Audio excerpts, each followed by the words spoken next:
بھائیو، یہ جو چکر بنایا ہوا ہے کہ ہم ان اولیاء اللہ کی یا ان بتوں کی یا ان تمثیلوں کی عبادت نہیں کرتے، یہ ہمیں اللہ کے قریب کرنے والے ہیں۔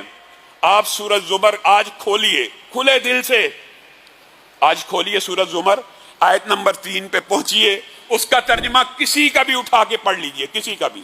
والذین اتخذوا من دونہ اولیاء ما نعبدہم الا لیقربونا الی اللہ زلفا۔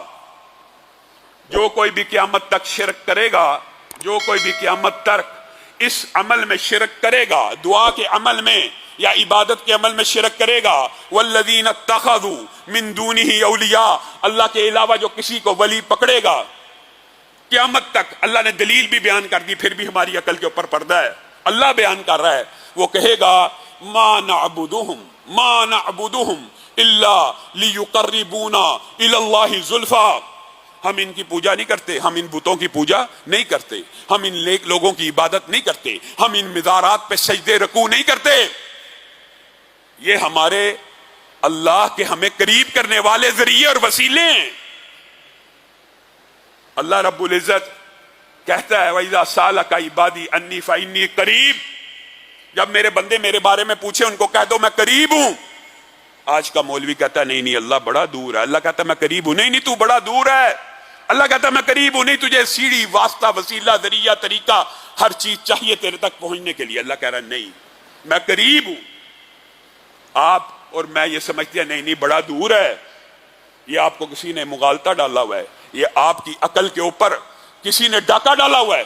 میں اپنے کسی مسلمان بھائی کو تان و تشنیع کا نشانہ نہیں بنانا چاہتا، لیکن دعوت فکر دینا چاہتا ہوں کہ تم کس رسول کے امتی ہو۔ بوانا کے مقام کے اوپر ایک صحابی نے منت مانگی تھی، نظر مانگی تھی کہ میں فلاں جگہ پہ بوانا کے مقام کے اوپر جا کے قربانی کروں گا، یہ تمہارا رسول اور پیغمبر ہے جو تمہیں شرک سے اس طرح بچا رہا ہے۔ رسول اللہ صلی اللہ علیہ وسلم نے کہا کیا زمانہ جاہلیت میں وہاں پہ کسی بت کی پوجا تو نہیں تھی ہوتی؟ نہیں۔ وہاں پہ کوئی استھان تو نہیں تھا؟ نہیں۔ وہاں پہ غیر اللہ کی عبادت کا کوئی سلسلہ تو نہیں تھا؟ نہیں۔ وہاں پہ غیر اللہ کی کوئی نظر تو نہیں تھی مانگی جاتی؟ نہیں۔ جاؤ اس جگہ کے اوپر جا کے اونٹ کو قربان کرو، یا جو تم نے نظر مانگی ہے اس کو پورا کرو، کیونکہ یوفون بالنذر، اپنی نظروں کو مسلمان پورا کرتے ہیں۔ رسول اللہ آپ کو اور مجھے سمجھا رہے ہیں کہ جہاں پہ شرک کا اڈا ہو، دھندا ہو، میرے بہت سے بھائی کہتے ہیں، اعتراض نہیں کر رہا، صرف سمجھانے کے لیے کہہ رہا ہوں کہ فلاں جگہ پہ دیگ دے دی ہے، کیا ہو گیا ہے؟ نظر منت مانگی تھی، اگر بچہ ہوگا اللہ کے راہ میں فلاں جگہ پہ دیگ دیں گے۔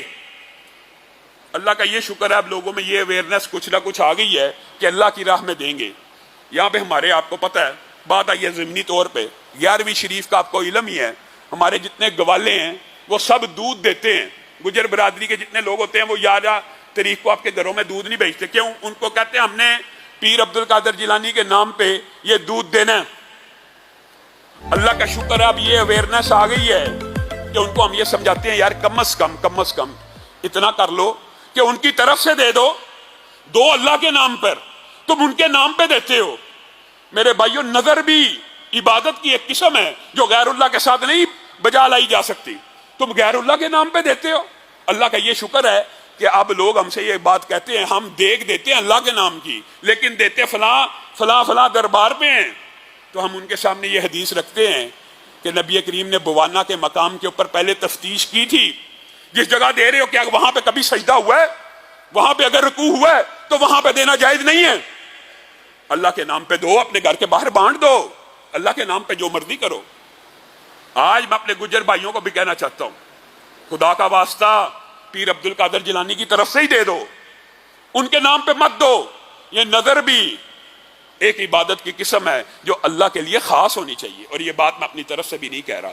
اگر رسول اللہ نے اجازت دی ہوتی تو ہمارے سر آنکھوں پر ہمارا عقیدہ، ہمارا منہج، ہمارا مسلک یہ ہے، حدیث رسول آ جائے، قول رسول آ جائے، ادھر ہی سر تسلیم خم نظر جھک جائے گی، عقل منطق کے سارے فلسفے زمین بوز ہو جائیں گے، ان کو ٹھکرا دیا جائے گا۔ جتنا مرضی بڑا ذہین عالم ہو، جتنا مرضی بڑا فقیہ ہو، جتنا مرضی بڑا مجدد ہو، جتنا مرضی بڑا مجتہد ہو، اس کی عقل رسول اللہ کی حدیث کے سامنے کوئی وقت نہیں رکھتی.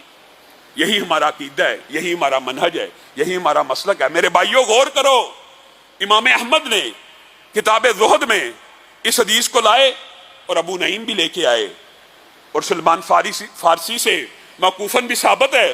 کیا لے کے آئے؟ یہ جو نظر کی بات کرتے ہو یار, یہ ہمیں اس چیز سے بھی روکتے ہو, ہم اللہ کے نام پہ دے رہے ہیں, اللہ کا شکر ہے اللہ کے نام پہ دینا شروع کر دی ہے, اب کبھی غیر اللہ کے نام پہ دینا نہ, کیونکہ عبادت کا کوئی بھی فعل غیر اللہ کے ساتھ نہیں سر انجام دیا جا سکتا. اس حدیث کے اندر امام احمد نے جو کتاب زہد میں لے کے آئے ہیں, بڑی ڈرانے والی حدیث ہے. نبی کریم صلی اللہ علیہ وسلم نے ارشاد فرمایا, پرانے زمانے میں ایک استھان ہوا کرتا تھا جہاں پہ شرک کے دندے چلا کرتے تھے.